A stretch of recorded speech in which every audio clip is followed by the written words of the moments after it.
ദൈവത്തിരുനാമത്തിന് മാത്രം ഉണ്ടാകട്ടെ. നമ്മൾ വളരെ പ്രാർത്ഥനയോടെ, വളരെ ദൈവഭയത്തോടെയാണ് ഞാൻ ഈ സബ്ജക്റ്റുമായിട്ട് നിൽക്കുന്നത്. There is a great measure of the presence of Holy Spirit come upon me when I was starting the study. വളരെ ശക്തമായ ദൈവ സാന്നിധ്യം എനിക്ക് ഈ കാര്യത്തിൽ ലഭിച്ചു എന്ന് ഞാൻ തിരിച്ചറിയുക. സോ വളരെ ഭയത്തോടെയും വളരെ ദൈവകൃപയിൽ ആശ്രയിച്ചുമാണ് ഞാൻ ഈ ഒരു സബ്ജക്റ്റിൽ സംസാരിക്കാനായിട്ട് നിൽക്കുന്നത്. സമാഗമന കൂടാരവും ക്രിസ്തുവും എന്നുള്ള ഒരു സബ്ജക്റ്റാണ് നമ്മൾ ആധുനിക ഈ കാലഘട്ടത്തിന് ചേർന്ന വിധത്തിൽ ചിന്തിക്കുവാനും ധ്യാനിക്കുവാനും ആഗ്രഹിക്കുന്നു.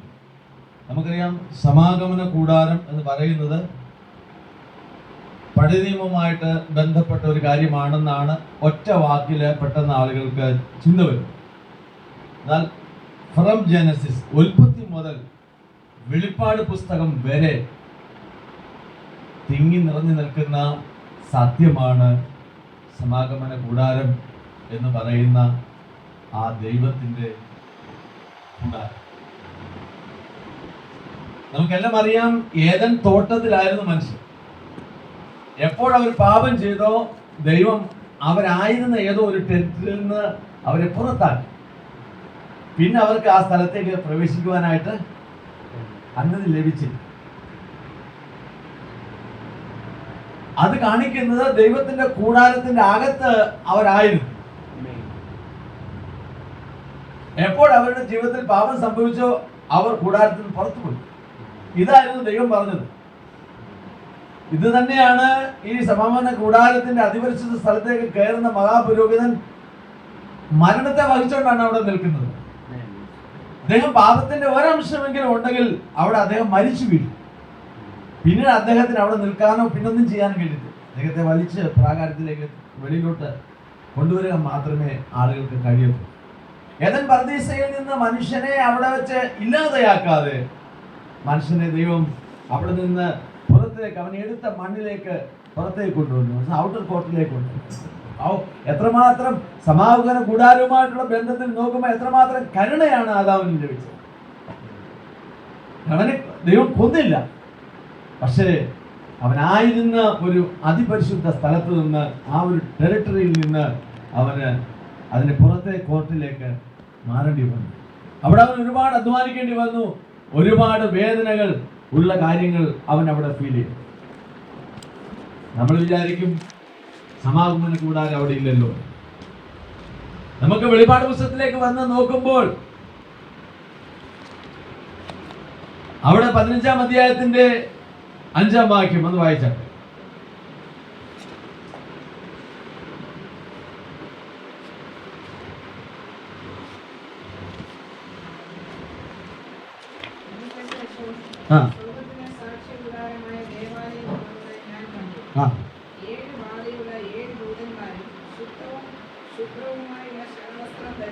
മതി. ദൈവത്തിന്റെ സാക്ഷ്യ കൂടാരം സ്വർഗത്തിൽ. മനസ്സിലാക്കണം, ഭൂമിയിൽ നിന്നല്ല ഇവിടെ പറയുന്നത്, സ്വർഗത്തിൽ.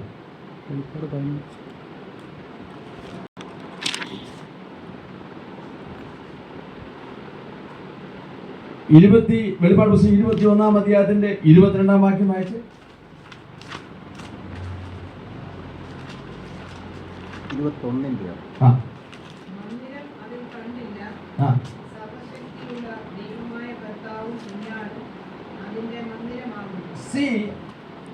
വെളിപ്പാട് പുസ്തകത്തിൽ ദൈവം പുതിയ ആകാശവും പുതിയ ഭൂമിയും കൊണ്ടുവരുമ്പോൾ അവിടെ മന്ദിരം കാണാനില്ല. പക്ഷെ അവിടെ മന്ദിരം ഉണ്ട്. ആ മന്ദിരം ആരാണ്?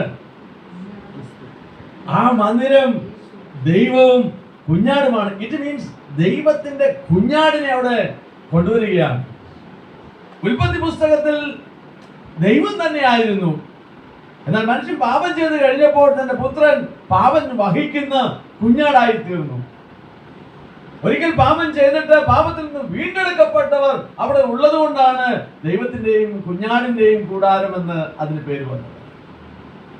നിങ്ങൾ കണ്ടോ, ഉൽപ്പത്തി മുതൽ വെളിപ്പാട് വരെ നിറഞ്ഞു നിൽക്കുന്ന ഒരു കാര്യമാണ് ദൈവത്തിന്റെ കൂടാരം എന്ന് പറയുന്നത്, ദൈവത്തിന്റെ മന്ദിരം എന്ന് പറയുന്നത്. ആ മന്ദിരത്തിന് ചില പ്രത്യേകതകളുണ്ട്. ആ പ്രത്യേകതകൾ ദൈവം വെളിപ്പെടുത്താനാണ്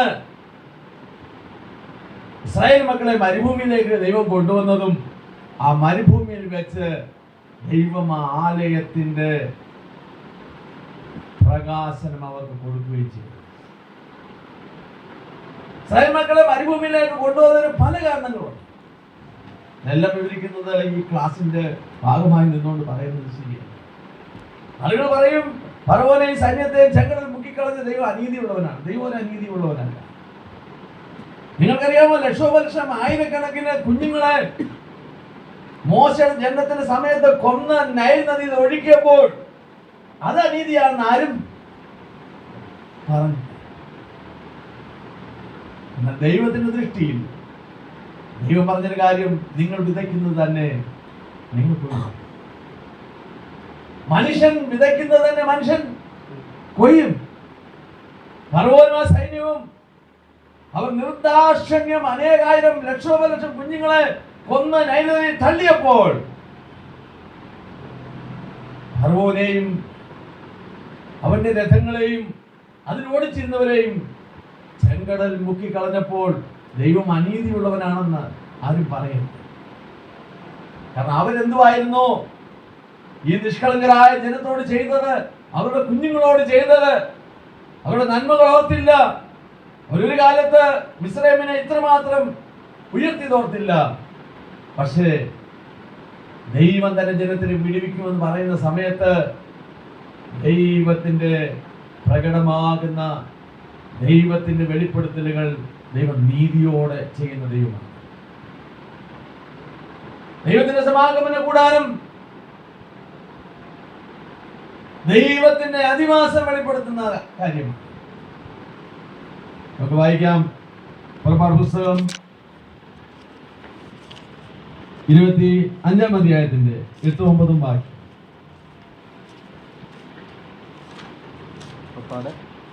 പുറപ്പാട് പുസ്തകം 25-ാം അധ്യായത്തിന്റെ 8-9 വാക്യം.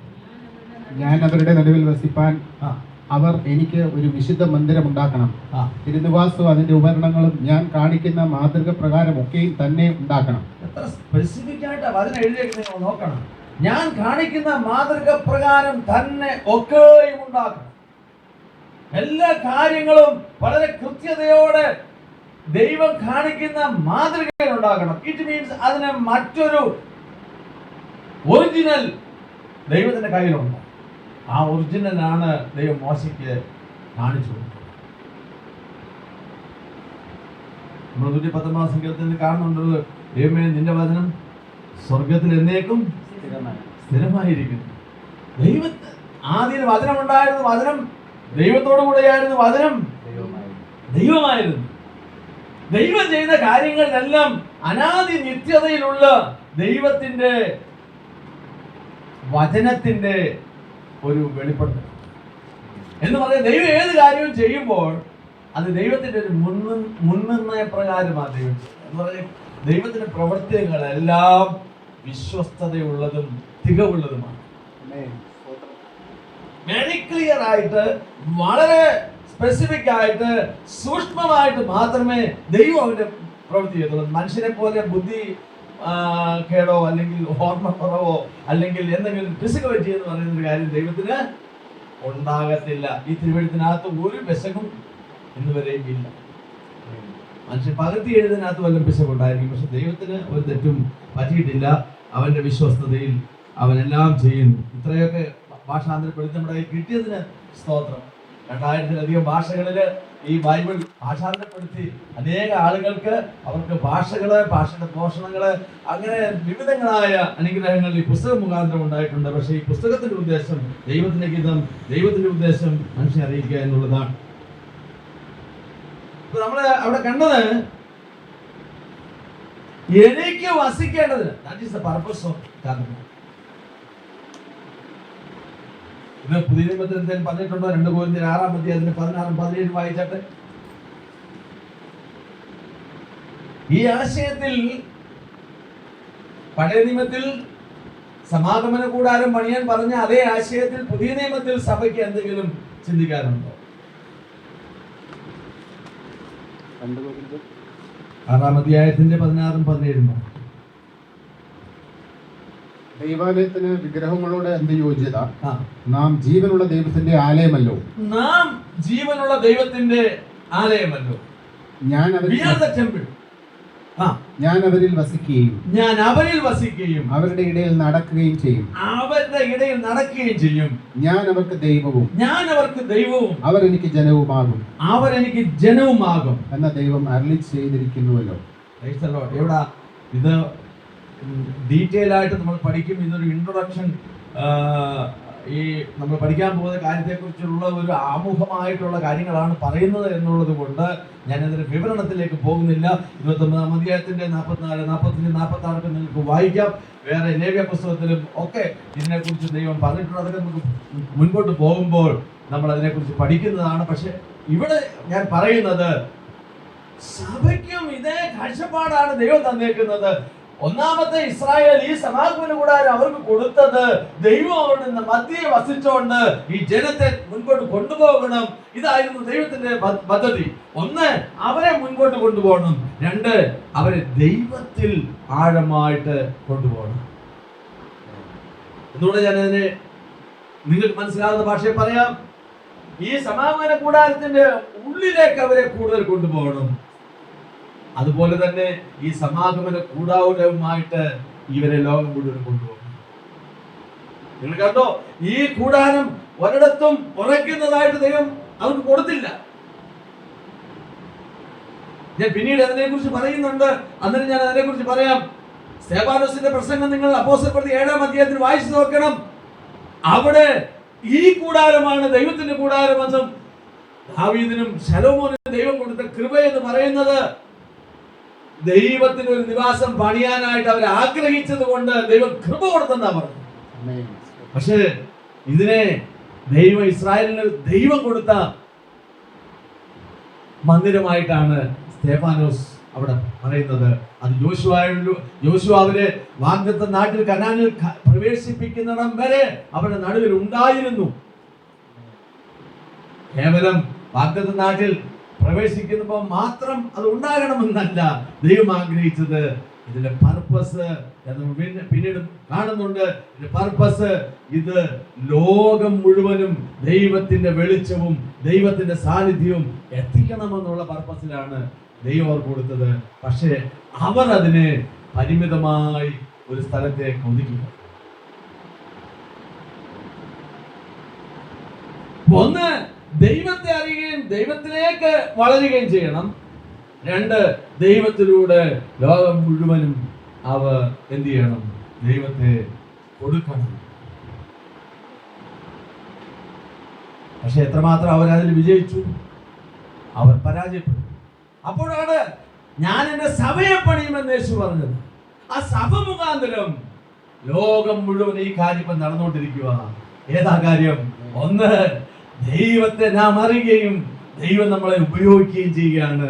നാം ദൈവത്തെ സാക്ഷിക്കുകയും ചെയ്യുകയാണ്. നാം കർത്താവിനെ അറിയുന്നതിലൂടെ, യേശുക്രിസ്തുവിനെ അറിയുന്നതിലൂടെ ആ ദൈവത്തിന്റെ ആഴമായ സ്നേഹത്തെയും വിശുദ്ധിയെയും നീതിയെയും ദൈവിക സ്വഭാവങ്ങളെയും നമ്മൾ അറിഞ്ഞ് അനുഭവിക്കുകയാണ്.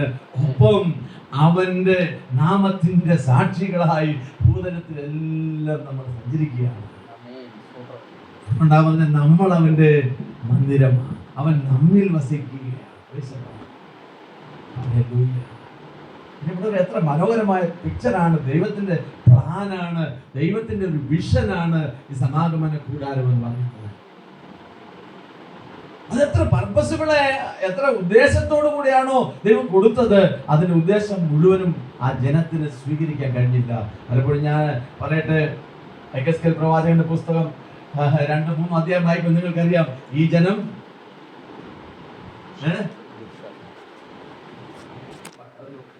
വായിച്ചാട്ടെ.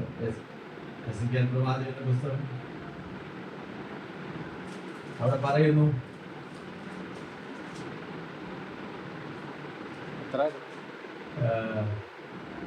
എഹെസ്കേൽ പ്രവാചകന്റെ പുസ്തകം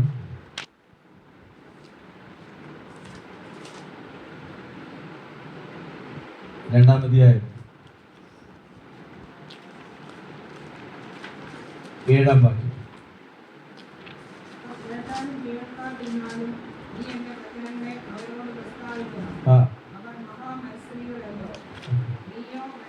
ആകും ആ വേണി നിങ്ങൾ വായിക്കണം. നീയോ മനുഷ്യപുത്ര, ഇവരെ പേടിക്കരുത്. പണക്കാരെയും മുള്ളും നിന്റെ അരികെ ഉണ്ടായിരുന്നാലും തേളുകളുടെ ഇടയിൽ നീ പാർത്താലും അവരുടെ വാക്ക് പേടിക്കരുത്. അവർ മത്സരഗ്രഹമല്ലോ. നീ അവരുടെ വാക്ക് പേടിക്കരുത്. അവരുടെ നോട്ടം കണ്ട് ഭ്രമിക്കുകയും അരുത്. അവർ കേട്ടാലും കേൾക്കാഞ്ഞാലും നീ എൻ്റെ വചനങ്ങളെ അവരോട് പ്രസ്താവിക്കണം. അവർ മത്സരികൾ അല്ല. ദൈവം ഇവരെ ഉപയോഗിക്കാൻ ആഗ്രഹിച്ചു. അവർ ദൈവത്തോട് മത്സരിച്ചു. അവിടെ ദൈവം അവർക്കെതിരായി തിന്നു. പുതിയ നിയമത്തിൽ എബ്രായ ലേഖനത്തിലും കൊരിന്ത്യരിലും ഒക്കെ സംസാരിക്കും പൗലോസ് പറഞ്ഞു, അവർ മത്സരികളായതുപോലെ നിങ്ങളും മത്സരികളാകരുത്. അവരിൽ മിക്കപേരും ദൈവം പ്രസാദിച്ചില്ല, അത് നിങ്ങൾ ഓർക്കണം. അവരിൽ മിക്കപേരും പെട്ടുപോയി.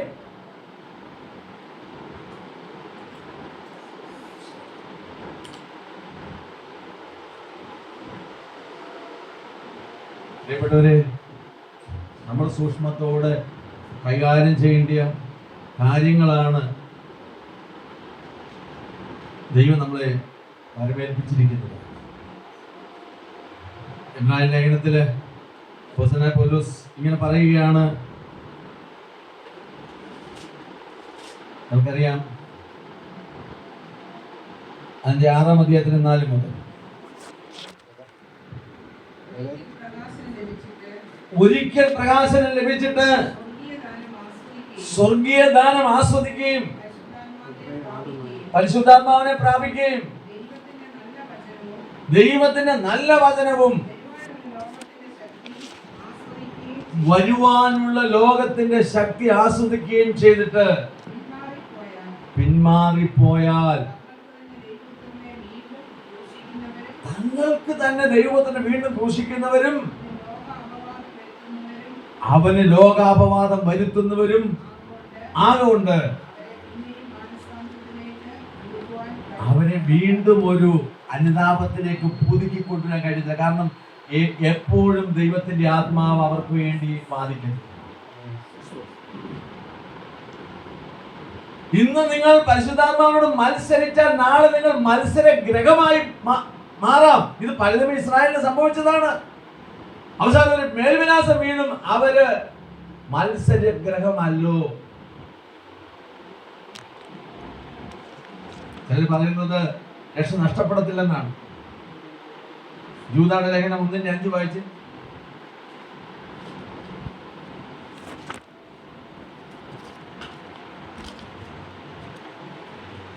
നിങ്ങളോ സകലവും ഒരിക്കൽ അറിഞ്ഞുവെങ്കിലും നിങ്ങളെ ഓർപ്പിപ്പാൻ ഞാൻ ഇച്ഛിക്കുന്നത് എന്തെന്നാൽ, കർത്താവ് ജനത്തെ മിസ്രൈമിൽ നിന്ന് രക്ഷിച്ചിട്ടും വിശ്വസിക്കാത്തവരെ പിന്നത്തേതിൽ നശിപ്പിച്ചു.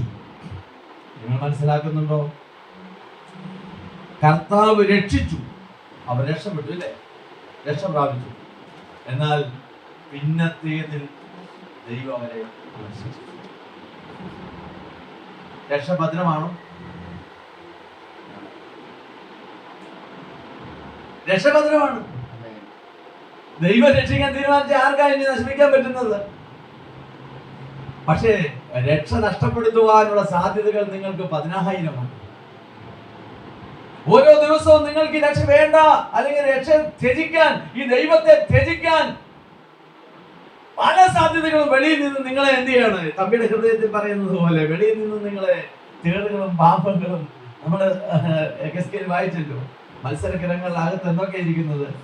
എകെസ്കേൽ 2:6 ഒന്ന് വായിച്ച്.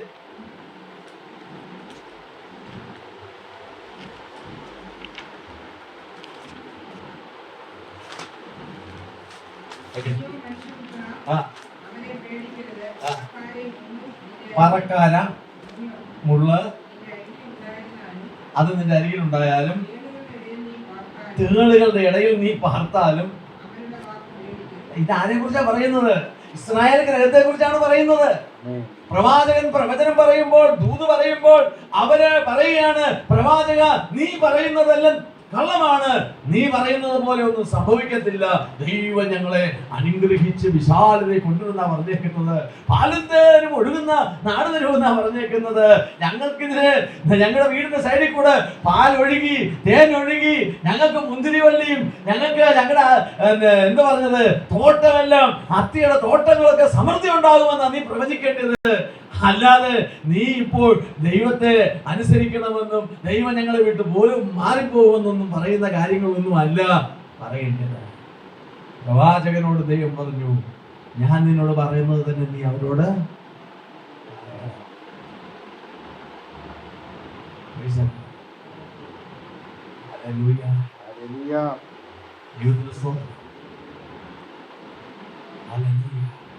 പ്രിയപ്പെട്ടവരെ, ഞാൻ പറയട്ടെ, 3-ാം അധ്യായത്തിന്റെ അതേ എകെസ്കേൽ 3:20-21 വായിച്ചു. അഥവാ നീതിമാൻ തന്റെ നീതി വിട്ടുമാറി നീതികേട് പ്രവർത്തിച്ചിട്ട് ഞാൻ അവന്റെ മുമ്പിൽ ഇടർച്ച വെക്കുന്നുവെങ്കിൽ അവൻ മരിക്കും. നീ അവനെ ഓർപ്പിക്കായത് കൊണ്ട് അവൻ തന്റെ പാപത്തിൽ മരിക്കും. അവൻ ചെയ്ത നീതി അവന് കണക്കിടുകയുമില്ല. ശ്രദ്ധിക്കണേ, നീതിമാൻ തന്റെ നീതി വിട്ട് നീതികേട് പ്രവർത്തിക്കുമ്പോൾ എന്ന് പറഞ്ഞാൽ പാപം പ്രവർത്തിക്കുമ്പോൾ, പ്രവാചകൻ നീ അവനോട് എന്ത് ചെയ്യണം? അവന്റെ നീതികേടിനെ ഓർമ്മപ്പെടുത്തണം. അവന്റെ നീതികേട് ഓർമ്മപ്പെടുത്താഞ്ഞാൽ, അവന്റെ നീതികേടിൽ അവൻ മരിച്ചാൽ അത് ഞാൻ നിന്നോട് ചോദിക്കും. എന്നാൽ വായിച്ച്, അവൻ ചെയ്ത നീതി അവന് കണക്കിടുകയുമില്ല. അവൻ ചെയ്ത നീതി എന്തേ രക്ഷ നഷ്ടപ്പെടുമോ? രക്ഷ നഷ്ടപ്പെടത്തില്ല. പക്ഷെ നീ നീതികേട് ചെയ്താൽ അതിന്റെ കൂലി നിനക്ക് കിട്ടും. ഇത് അന്നും ഇന്നും ഒരുപോലെയാണ്. പുതിയ നിയമവും ഇത് തന്നെയാണ് സാക്ഷിക്കുന്നത്. എന്തുകൊണ്ട് സമാഗമന കൂടാരം പഠിക്കണമെന്നുള്ളതാണ് ഞാൻ സൂചിപ്പിക്കുന്നത്. എന്തുകൊണ്ട് ഈ ദൈവത്തിന്റെ വഴികളെ നമ്മൾ പഠിക്കണം? പ്രിയപ്പെട്ടവരെ, കൃത്യതയോടും സൂക്ഷ്മതയോടും ദൈവത്തിന്റെ വചനം പഠിച്ചാൽ ഒരു കാര്യം ഞാൻ ഉറപ്പായിട്ട് പറയാം, നിങ്ങളുടെ രക്ഷ ഭദ്രമായിരിക്കും. നിങ്ങളുടെ ജീവിതം ദൈവത്തിന് എന്നും പ്രസാദമുള്ളതായിരിക്കും. നിങ്ങൾ തന്നെ ദൈവത്തിന്റെ മന്ദിരമായിരിക്കും. നിങ്ങൾ പ്രവാചകന്മാരും പ്രവാചകന്മാരുമായിരിക്കും. നിങ്ങളുടെ വായിൽ നിന്ന് അരുളി ചെയ്യുന്ന വാക്കുകൾക്ക് ദൈവത്തിന്റെ ആത്മാവിന്റെ അഭിഷേകം ഉണ്ടായിരിക്കും. കേട്ട് ദൈവത്തിന്റെ മുൻപിൽ ചെന്ന് ഇടിവിൽ നിന്നപ്പോൾ ഉയരത്തിൽ നിന്ന് ദൈവത്തിന്റെ ആത്മാവ് അവനിലേക്ക് ഇറങ്ങി വന്നു. എന്നിട്ട് അവൻ ആത്മാവിൽ പ്രവേശിച്ചു എന്ന് നമ്മൾ കാണുന്നുണ്ട്. When the Holy Spirit come upon a person, ഒരാളുടെ ജീവിതത്തിലേക്ക് പരിശുദ്ധാത്മാവ് ഇറങ്ങി വരുമ്പോൾ ആ വ്യക്തിയുടെ ജീവിതമല്ല, ആ ആളുടെ ഉത്തരവാദിത്വമല്ല, ആ വ്യക്തിയുടെ ജീവിതത്തിന്റെ മേൽ ഉത്തരവാദിത്വം ദൈവത്തിനാണ്. ആ സൂപ്പർ നാച്ചുറൽ ജീവിതം നയിക്കണമെങ്കിൽ നമ്മൾ ദൈവത്തെയും ദൈവത്തിന്റെ വഴികളെയും അറിയണം. എന്നാൽ നീതിമാൻ പാപം ചെയ്യാതെ ഇരിക്കേണ്ടതിന് നീതിമാനെ ഓർമ്മിപ്പിച്ചിട്ട് അവൻ പാപം ചെയ്യാതെ ഇരുന്നാൽ അവൻ പ്രബോധനം കൈക്കൊണ്ടിരിക്കുകയാൽ അവൻ ജീവിക്കും. നീയും നിന്റെ പ്രാണനെ രക്ഷിച്ചു. നമുക്കൊരു ഉത്തരവാദിത്തമുണ്ട്. ദൈവസഭയ്ക്ക് ഒരു ഉത്തരവാദിത്തമുണ്ട്. കർത്താവിന്റെ വചനം കൈകാര്യം ചെയ്യുന്ന ഓരോ ഭക്തന്മാർക്കും ഒരു ഉത്തരവാദിത്വമുണ്ട്. ചിലരെ പാപത്തിൽ നിന്ന് തിരിച്ചെടുത്തിട്ട് അവരെ നീതിയിലേക്ക്, സത്യത്തിലേക്ക് തിരിച്ചു കൊണ്ടുവരുവാൻ, അവരെ മരണത്തിൽ നിന്ന് രക്ഷയിലേക്ക് കൊണ്ടുവരുവാനുള്ള കടപ്പാട് ദൈവം നമ്മളെ പരിമേൽപ്പിച്ചിട്ടുണ്ടെന്നുള്ളത് മറന്നു പോകരുത്. അന്ന് മോശയെ ഏൽപ്പിച്ചതുപോലെയാണ് ഇന്ന് ദൈവം നമ്മളെ ഓരോ ഉത്തരവാദിത്തങ്ങൾ ഏൽപ്പിച്ചിരിക്കുന്നത്. അവൻ ഇടിവിൽ നിന്നതുപോലെയാണ് നാമും ഇന്ന് ഈ നമ്മുടെ ചുറ്റുപാടുള്ള ജനത്തിന് വേണ്ടി ഇടിവിൽ നിൽക്കേണ്ടത്. അവൻ ദൈവത്തിന്റെ കരുണയും അവൻ അനുഭവിച്ചു. പലപ്പോഴും അവൻ തെറ്റുകാരനായിരുന്നെങ്കിലും, പലപ്പോഴും പാപം അവനിലുണ്ടായിരുന്നെങ്കിലും, പലപ്പോഴും അവൻ മരിക്കേണ്ട സാഹചര്യങ്ങൾ വന്നെങ്കിലും ദൈവത്തിന്റെ കരുണയും വിശ്വസ്തതയും അവനെ ജീവിപ്പിച്ചുകൊണ്ട് അവൻ മനസ്സിലാക്കി, ഞാൻ നിൽക്കുന്നതൊന്നും എന്റെ ബലമല്ല, മറിച്ച് ഈ ദൈവത്തിന്റെ കരുണയും കൃപയുമാണ്. ഈ ദൈവം നല്ലവനാണ്. ഈ ദൈവത്തെ കൂടുതൽ ഞാൻ അറിയുന്നതാണ് നല്ലത്. ഈ ദൈവത്തിന്റെ അടുക്കൽ ചെന്നാലും ഈ ദൈവത്തോട് കൂടെ ഇരുന്നാലും ഞാൻ മരിക്കത്തില്ല. അയ്യോ, ഞാൻ ദൈവത്തിന്റെ മുഖം കണ്ടല്ലോ, അയ്യോ ഞാൻ ദൈവത്തെ കണ്ടല്ലോ, ഞാൻ ദൈവത്തെ അറിഞ്ഞല്ലോ, ഓ എങ്ങനെ ഞാൻ മരിക്കത്തില്ല, മരിക്കാതെ ഇരുന്നത് അത്ഭുതം എന്ന് മോശ പറയുകയാണ്. ദൈവത്തെ അറിയുന്ന ഒരു മനുഷ്യനെ, ദൈവത്തിന്റെ അടുക്കലേക്ക് അടുപ്പിക്കുന്ന ഒരു മനുഷ്യനെ നശിപ്പിക്കാൻ വേണ്ടിയല്ല ദൈവം വിളിച്ചേക്കുന്നത്, രക്ഷിക്കാൻ വേണ്ടിയാണ്. Hallelujah, hallelujah. പ്രിയപ്പെട്ടവരെ, ഞാൻ പറയട്ടെ, ദൈവം എന്നെ നിങ്ങളെ വിളിച്ചേക്കുന്നത് ശിക്ഷയ്ക്കല്ലാത്ത സമയത്തിലേക്ക് നമ്മൾ വായിക്കുന്നുണ്ട്. ദൈവം നമ്മളെ രക്ഷയ്ക്കായിട്ടാണ് വിളിച്ചേക്കുന്നത്. നമ്മൾ ഉറങ്ങിയിരുന്നാലും നമ്മൾ ഉണർന്നിരുന്നാലും അവൻ തന്നെ മഹത്വം നമുക്ക് തരാൻ വേണ്ടി രക്ഷയ്ക്കായിട്ടാണ് അവൻ സുവിശേഷ ഘോഷണത്താൽ നമ്മെ വിളിച്ചിരിക്കുന്നത്. ദൈവം നമ്മളെ തെരഞ്ഞെടുത്തേക്കുന്നത് ന്യായവിധിക്കായിട്ടല്ല, ദൈവം നമ്മളെ തെരഞ്ഞെടുത്തേക്കുന്നത് രക്ഷയ്ക്കായിട്ടാണ്. ഹല്ലേലൂയ. അതുകൊണ്ട് ഈ ദൈവത്തെ നമ്മൾ കൂടുതലായിട്ട് അറിയുക എന്നുള്ളത്, ഒന്ന് നമ്മുടെ രക്ഷയ്ക്കും, രണ്ട് നമ്മൾ അനേകരെ രക്ഷിക്കാനും ഇതല്ല. ഹല്ലേലൂയ. അതുകൊണ്ടാണ് എബ്രായ ലേഖനം 10-ാം അധ്യായത്തിന്റെ 22-ാം വാക്യത്തിൽ ഇന്നത്തെ ഈ ഒരു സ്റ്റഡിയുടെ ഇൻട്രൊഡക്ഷൻ തരുമ്പോൾ, this is the purpose of this teachings. ഈ ദിവസങ്ങളിൽ നടത്തുന്ന പഠിപ്പിക്കലുകളിൽ സഭയ്ക്കുള്ള ദൈവത്തിന്റെ ആ ഒരു സന്ദേശം എബ്രായ ലേഖനം 10-ാം അധ്യായത്തിന്റെ 22-ാം വാക്യത്തിൽ ഞാൻ നിങ്ങളോട് പറയാൻ ആഗ്രഹിക്കുകയാണ്. നാം സാക്ഷി നീങ്ങുമാർ ഹൃദയങ്ങളിൽ തളിക്കപ്പെട്ടവരും ശുദ്ധവെള്ളത്താൽ ശരീരം കഴുകപ്പെട്ടവരുമായി വിശ്വാസത്തിന്റെ പൂർണ്ണ നിശ്ചയം കൊണ്ട് പരമാർത്ഥ ഹൃദയത്തോടെ അടുത്ത് ചെല്ലുക.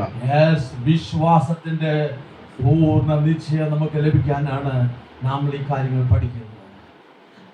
നാം വിശ്വസിച്ചിരിക്കുന്ന കാര്യത്തിന്റെ നിശ്ചയവും ഉറപ്പും, കാണാത്ത കാര്യങ്ങളുടെ നിശ്ചയവും ഉറപ്പും, അത് കൂടുതൽ ഉറപ്പോടെ പ്രാപിക്കുവാൻ ആവശ്യമുള്ളവർ ഈ പഠനം, ഇത് വളരെ ദൈവഭയത്തോടു കൂടെ, ഇത് ദൈവികമായിട്ട് നിങ്ങൾ സ്വീകരിച്ചാൽ, ഞാൻ പറയട്ടെ, നിങ്ങളുടെ വിശ്വാസത്തിന്റെ ഭദ്രത, നിങ്ങളുടെ വിശ്വാസം പൂർണ്ണ നിശ്ചയത്തോടെ നിങ്ങൾക്ക് ഉറപ്പാക്കുവാൻ കഴിയും.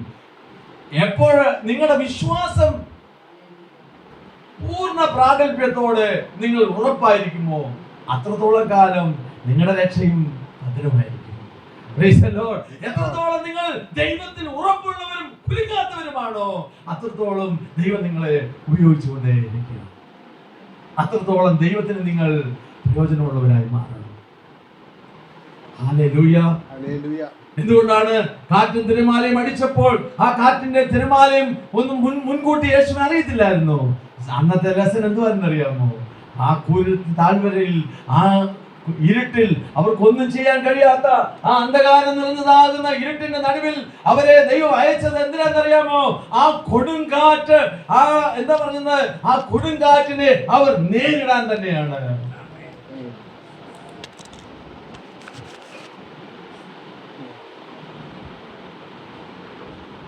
കർത്താവ് അറിയാതെ ഒരു കൊടുങ്കാറ്റും അനങ്ങത്തില്ല. കാറ്റും തിരമാലയൊക്കെ ദൈവത്തിന്റെ ദൂതന്മാരാണ്. ദൈവം പറയാതെ ഒന്നും അനങ്ങത്തില്ല. ഹല്ലേലൂയ. അന്ന് ശിഷ്യന്മാർക്ക് ദൈവം കൊടുത്ത ആ പാഠം എന്ന് പറയുന്നത്, ഈ കൊടുങ്കാറ്റിൽ നിങ്ങൾ എന്ത് ചെയ്യും, എങ്ങനെ കാര്യങ്ങളെ ചെയ്യും. കാരണം അവരെ ഇതുവരെയും ജഡത്തിൽ ജീവിച്ച് ശീലമുള്ളവരാണ്. അവരുടെ ജീവിതത്തിൽ യേശു പോയതിനു ശേഷം പല കൊടുങ്കാറ്റുകളും അടിക്കാം, പല പ്രതിസന്ധികളും അവര് ജീവിതത്തിൽ നേരിട്ടേക്കാം. പക്ഷേ ആ പ്രതിസന്ധികളുടെ നടുവിൽ ദൈവം അവരോട് ചില കാര്യങ്ങൾ പഠിപ്പിക്കാൻ ആഗ്രഹിക്കുകയാണ്. ആ പ്രതിസന്ധികളുടെ നടുവിൽ ദൈവനെ പഠിപ്പിച്ചത്, കുഞ്ഞെ, ഏത് കൊടുങ്കാറ്റിന്റെ നടുവിലും ഞാൻ നിന്റെ അടുത്താണ്. ഹല്ലേലൂയ. എത്ര വലിയ കൊടുങ്കാറ്റാണെങ്കിലും, എത്ര വലിയ പ്രശ്നമാണെങ്കിലും, ഞാൻ നിന്റെ പടകിൽ ആ അമരത്ത് തന്നെ ഉണ്ട് എന്ന ഒരു സന്ദേശമാണ് ദൈവം അവർക്ക് കൊടുത്തത്. കർത്താവ് ഒരിക്കലും പറഞ്ഞില്ല, നിങ്ങൾക്ക് ഒരു പീഡനവും ഒരു ഉപദ്രവവും ഉണ്ടാകത്തില്ല. സുരക്ഷിതമായി നിങ്ങൾക്ക് ഞാൻ എല്ലായിടത്തും നല്ല മൈക്കിംഗ് വെച്ച് കെട്ടി പുറകിൽ SPG പ്രൊട്ടക്ഷൻ തന്ന് ഞാൻ നിങ്ങളെ സുവിശേഷം അറിയിക്കാൻ നിർത്തുമെന്നൊന്നും പറഞ്ഞില്ല. കർത്താവ് പറഞ്ഞു, പച്ച മരത്തോട് ഇത്രയും ചെയ്തെങ്കിൽ ഉണങ്ങിയതിനോട് എത്ര അധികം. കർത്താവ് പറഞ്ഞു, നിങ്ങളുടെ ഗുരുവും കർത്താവുമായ നിങ്ങൾക്ക് ശിഷ്യന് ഗുരുവിനെ പോലെ ആകുന്നത് മതി. ഗുരുവിന് കിട്ടിയത് എന്തുവാണ് അതൊക്കെ ശിഷ്യന് കിട്ടും എന്നാണ്. തന്നെ താൻ തിരിച്ചെന്റെ ക്രൂശ് ചുമക്കാതെ ആർക്കും എന്നെ അനുഗമിക്കാൻ തന്നെ കഴിയത്തില്ല. Praise the Lord. ഹല്ലേലൂയ. നിങ്ങളെ പലരും ഉപദ്രവിക്കും, പള്ളി ഭക്ഷണാക്കും, പള്ളി പ്രമാണിയുടെ മുമ്പിൽ കൊണ്ടുപോയി നിർത്തും. എല്ലാ പീഡനവും ഉപദ്രവങ്ങളും നിങ്ങളുടെ ജീവിതത്തിന് നേരെ വരും. ഒരു ചെറിയ കാറ്റിലൂടെ അവരെ കടത്തിവിട്ടപ്പോൾ കർത്താവ് അവരെ പഠിപ്പിക്കുമായിരുന്നു, എന്റെ പ്രശ്നങ്ങളുടെ നടുവിൽ കർത്താവ് ഉണ്ടെന്ന്. രണ്ടാമത്തെ കാര്യം ദൈവം ഇവിടെ പഠിപ്പിച്ചത്, പ്രശ്നങ്ങളുടെ നടുവിൽ ആ കാറ്റിന്റെ മേൽ അധികാരമുള്ളവനാണ് യേശു. ദൈവത്തിന്റെ അധികാരവും ദൈവത്തിന്റെ ശക്തിയും അറിയണമെങ്കിൽ അവർ പ്രശ്നങ്ങളിലൂടെ കടന്നു പോകണം. ഒരു പ്രശ്നമില്ലാത്ത സുഭിക്ഷമായിരുന്നാൽ ദൈവത്തിന്റെ ശക്തി എന്തുവാണ്, ദൈവത്തിന്റെ അധികാരം എന്തുവാണെന്ന് അവർ കാണാൻ പറ്റത്തില്ല. ആദിമസഭയ്ക്ക് ആദിമ നൂറ്റാണ്ടിൽ എന്തേലും കഷ്ടതകൾ വന്നു, അവരെന്തോ ഇട്ടറിഞ്ഞിട്ട് ഓടിപ്പോവാണോ ചെയ്തത്? ഇല്ല. അവർ രാജാക്കന്മാരുടെയും പ്രമാണികളുടെ മുമ്പിൽ നിന്നുകൊണ്ട് പറഞ്ഞ്, ഞങ്ങൾ ദൈവത്തെയോ നിങ്ങളെയോ ഭയപ്പെടുന്നത്. ഉന്നതിന് മീതെ അത്യുന്നതനുണ്ട്, ശക്തിന് മീതെ സർവശക്തനുണ്ട്. പ്രിയപ്പെട്ടവരെ, ദൈവത്തിന്റെ ശക്തി അറിയാവുന്ന ജനത്തിന് മാത്രമേ അവിടെ ഉറച്ചു നിൽക്കാൻ കഴിയത്തുള്ളൂ. മൂന്നാമത്തെ സന്ദേശം എന്താണ്? ഞാനാണ് നിങ്ങളുടെ സമാധാനത്തിന്റെ പ്രഭു. ഒരു കൊടുങ്കാറ്റിനും നിങ്ങളുടെ സമാധാനം എടുത്തു കളയാൻ കഴിയത്തില്ല.